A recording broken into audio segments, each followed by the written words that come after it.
pitching founder tonight is John Calkins from Fire Science Solutions. John has built his expertise in the fire industry upon firsthand insight into delays that impact response. As owner of God Ablaze Inc., he managed 4 Type 6 engines and identified inefficiencies in traditional hose lay methods, highlighting the need for greater speed, consistency, and scalability. Please help me welcome John to the PubTalk stage. John, come on up.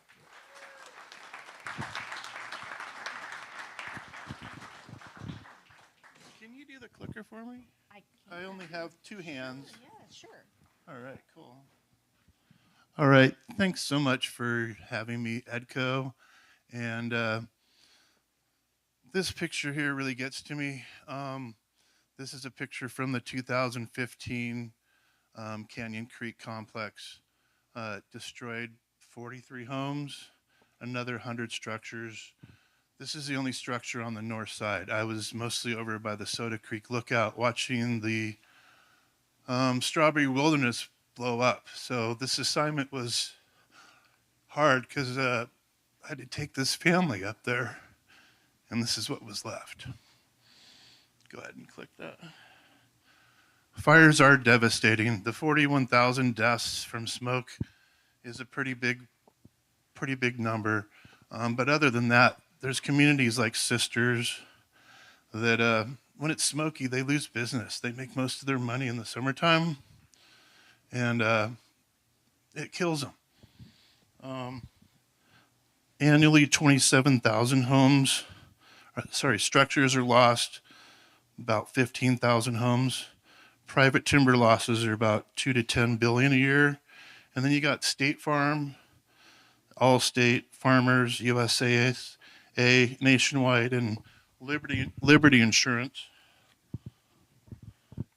They're all pulling out of the market. The losses are too much and they're unpredictable. The actuaries and the reinsurance industry is really hard to control right now. Go ahead. So let's put some boots on the ground. This is a pumping platform. It's a fire engine. And this is how you put out a fire. You don't use a bomber. You use hose. Standard hose lay is a 100-foot section of 1.5-inch hose. Every 200 feet you have a T. That's reduced down to inch line with a nozzle, and that's what you fight the fire with. Click on. So how is this a problem? Line gear's 20 to 30 pounds. When you put on a fire pack, you're carrying your lunch, your batteries, your fuses, all sorts of stuff. And then you put on a fire hose pack, and that weighs another 35 pounds. You got a tool like a Pulaski or a shovel or maybe a chainsaw. So it's very cumbersome to do it the way they do it now. It's slow, and it takes a hose clamp to do it, and fire spread is the main culprit here. Go ahead. So how did we find the fire science solution? We are empowering everybody, everyday heroes. They're not just firefighters that are the agency level. You have the homeowners association, and you have individual people that need this type of protection. Go ahead. This is my side-by-side video. On the left, you have, this is at double speed. They're throwing on a fire pack here, then they throw on another pack. On the right, you'll see my latest prototype and proof of concept invention. The white hose is your trunk line hose. That's your 1.5 inch, and the yellow hose is your inch hose. These guys are gonna get to where they're at. He's gonna do a fire clamp on the left, and then they're gonna start doing inch hose. Normally you have sticks and terrain, and it doesn't quite work quite that easy. These guys are professionals, and right about now they're working on their second 100 feet of hose, and I've already laid out 1,000 feet of hose with 500 feet of trunk line and ready to fight fire. Go ahead. All right. So, yeah, I've had a pretty weird, blessed life. First of all, I'd like to thank my wife because she's been supporting me through all this going to OSU Cascades. Um, kind of my background, I moved to Bend because I was the original gangster snowboarder. I was the first pro snowboarder in Oregon.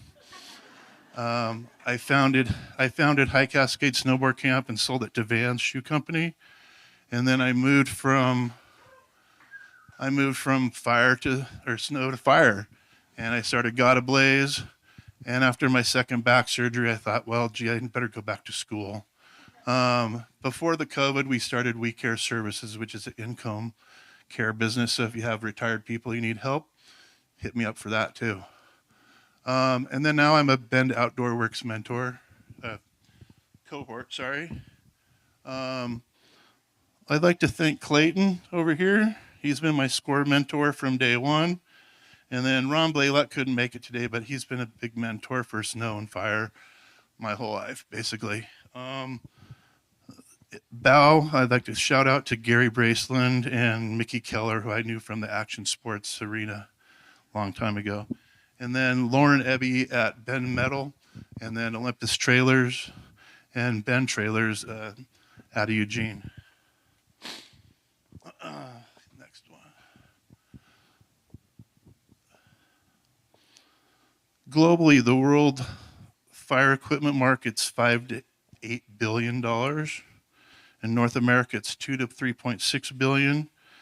And after doing some benchmark research on different fire equipment businesses, I think we can expect 45 to 65% blended margins on our product. Next one. We are looking for funding to finalize our R&D and testing on our next plastic spool. I'm trying to get away from metal because there's huge tariffs on things like that right now. And the platforms for deployment. We want to ramp up production, become NWCG certified, NFPA certified, and then again work with the regional fire caches and the HOAs, insurance companies for mitigation, railroad companies, and then obviously Pacific Power has a problem right now. All right. That's it. Any questions? All right.